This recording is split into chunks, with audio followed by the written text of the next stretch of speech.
Hey guys, welcome back to Sabers Forever. I'm John, and today we're going to be going over a lightsaber that I've been extremely excited for.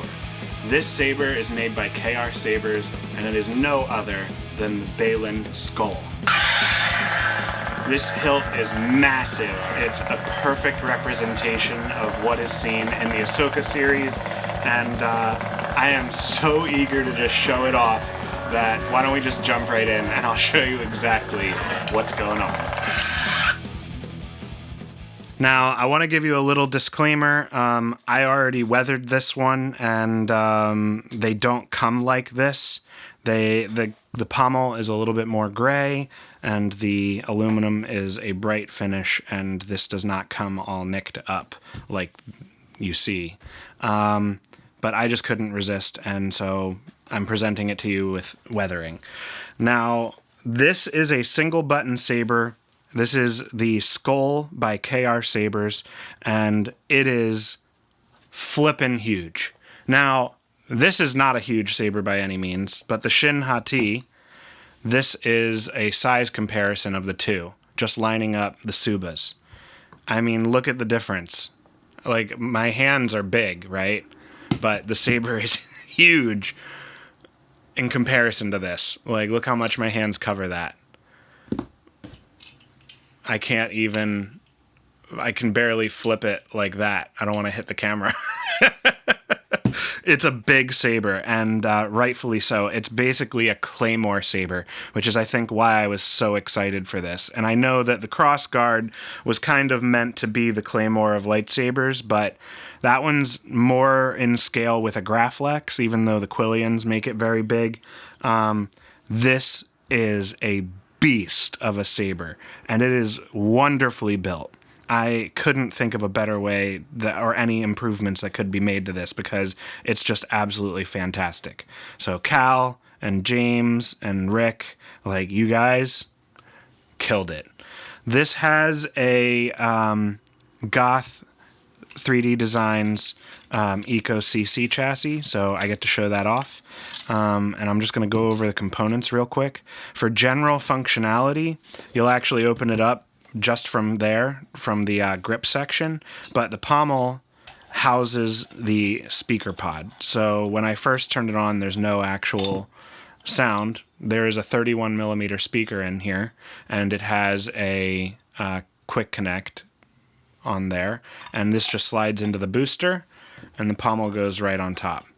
And the pommel can be clocked. It uses a lock nut on the inside to hold the D-ring nipple in, and the actual carbon steel pommel can be clocked on the threads. So if your alignment is funky, that's really easy to solve. The chassis has a J-lock system, so you just twist to the left and it slides out. And you can see there's a single activation switch along with high amp killswitch, accent NeoPixel crystals, an 18650. You have a soundboard hatch. This has a Proffi V3. You have your speaker connector and then a eco connector for your NeoPixel blade. So this is magnetically attached. It also has a little bit of a friction fit. To turn it on, flip the switch to the right, and as I said, there's no sound, no boot up, because the speaker isn't attached. But you get to see that it's on with the crystals being lit, should you have a crystal chamber like so. This goes in a little to the left. You want to line up your switch and twist it to the left a little bit and lock it in. Put your pommel back on, or your grip section, your lower half, whatever you want to call it, and then Bob's your uncle. This has an absolutely beautiful blade plug. If I focus, you can see it. Absolutely gorgeous. And the hilt is very loud. It is just absolutely all around a beast.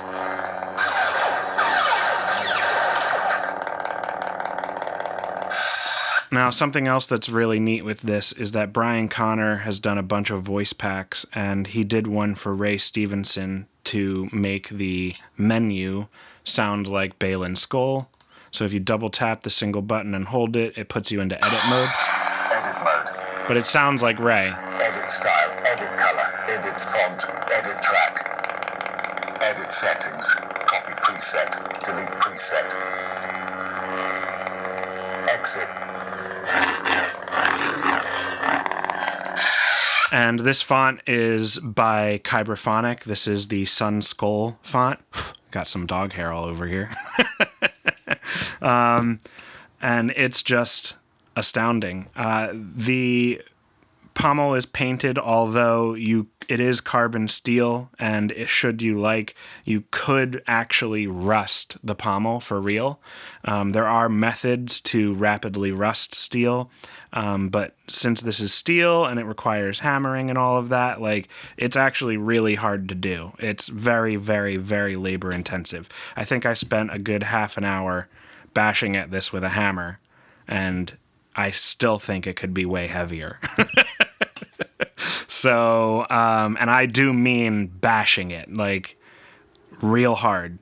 So I was not very forgiving with it. I was trying to get it to look as close to the prop as possible. Let me know what you think in the comments if you think this is good, because I personally might want to see it a little bit more beat up. But let me know what you think. I like it. I don't know. I'm so indecisive. It's just I'm always afraid of overdoing it, you know? So that really is the whole saber. Wow, that was quick, right? I mean, to turn it off, let's just do that real quick. You would just turn this, take this off, flip the kill switch, and you're good to display. Now, if you had a crystal focus board, it would just go into deep sleep, but since this is a Proffi, it needs to be turned off. So I guess that's it. Why don't we just wrap up the video here? Alright guys, that does it for this video.